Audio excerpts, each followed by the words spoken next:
สุขสบายดีเนาะพ่อแม่พี่น้องวันนี้พบกับผู้ข่าจันกรจำพรหรือว่าเบาคนละกันเศษแก้วคนเก่าคือคนเดิมเนาะเพิ่มเติมคือเนื้อหาและสาระเนาะพ่อแม่พี่น้องวันนี้ข้าพเจ้าสิมาเว้าเรื่องการตัดเงินของอันนั้นโทรคมเนาะมันมีโทรคมนาคมเนาะพ่อแม่พี่น้องในการตัดเงิน 3,000 กีบนี้ตัดไปเฮ็ดหยังเนาะเราก็ได้อ่านได้เห็นเอกสารที่เพิ่นได้แจ้งการออกมาว่าต้องได้ตัดแต่ละเบอร์เนาะ1เบอร์โทรธรรมดานี่ต้องได้ตัด 3,000 กีบเพิ่นว่าเนาะแล้วก็สำหรับ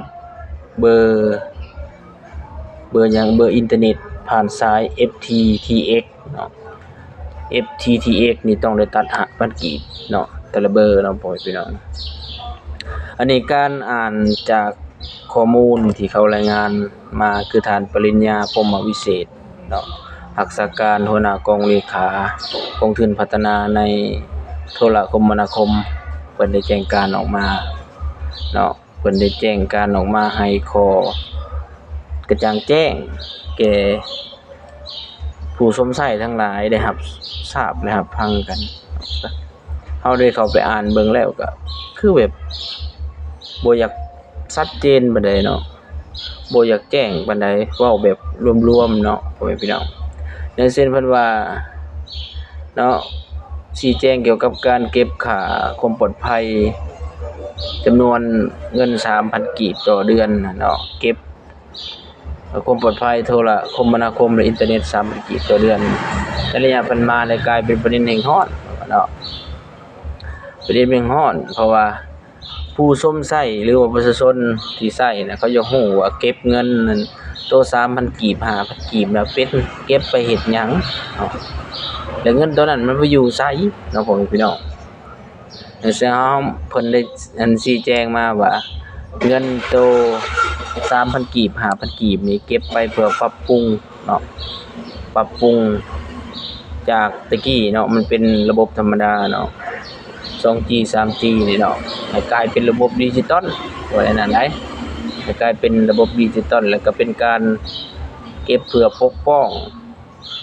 ผู้สวมใช้เนาะพ่อแม่พี่น้องปกป้องผู้สวมใช้ปกป้องจากมิจฉาชีพต่างๆแต่ว่าเฮามาเห็นปัจจุบันนี้เนาะพ่อแม่พี่น้องมิจฉาชีพยังสามารถโทรเข้ามาได้แล้วก็สิ่งที่เฮาบ่ต้องการให้โทรเข้ามาก็ยังสามารถโทรเข้ามาได้เช่น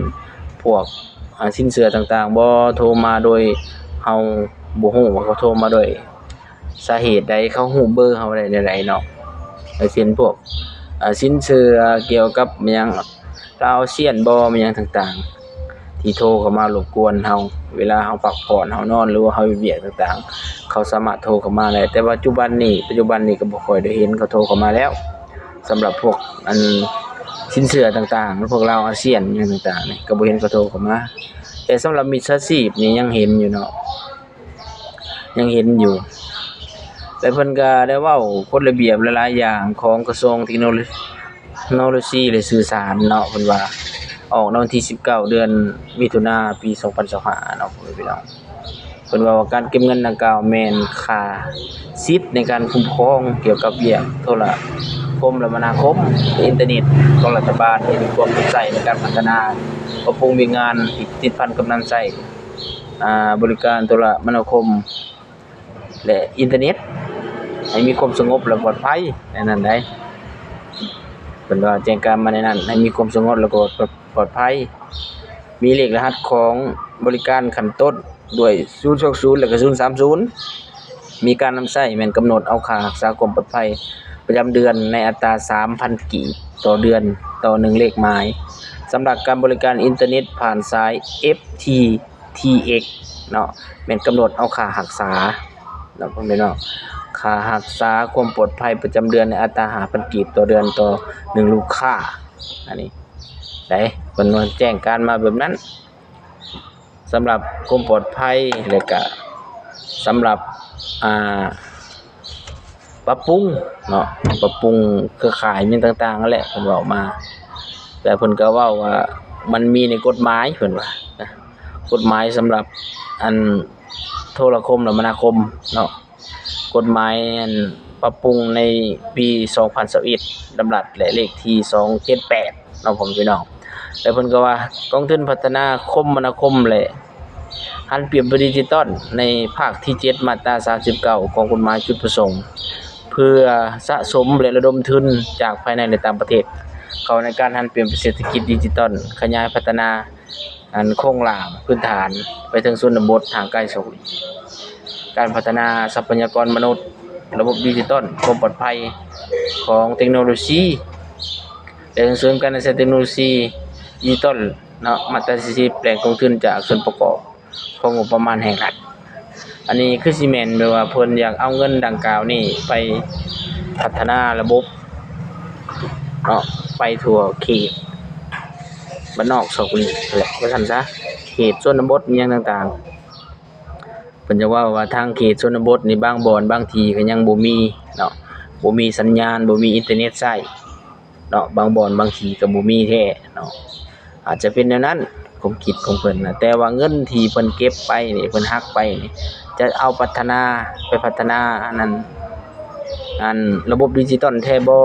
หรือว่าจะไปอยู่ไสเฮาก็บ่ฮู้เนาะเพราะว่าเพิ่นหักไปก็เป็นจำนวนหลายเติบเนาะพี่น้องสำหรับผู้ที่ชมใช้โทรศัพท์อยู่ในประเทศลาวเฮานี่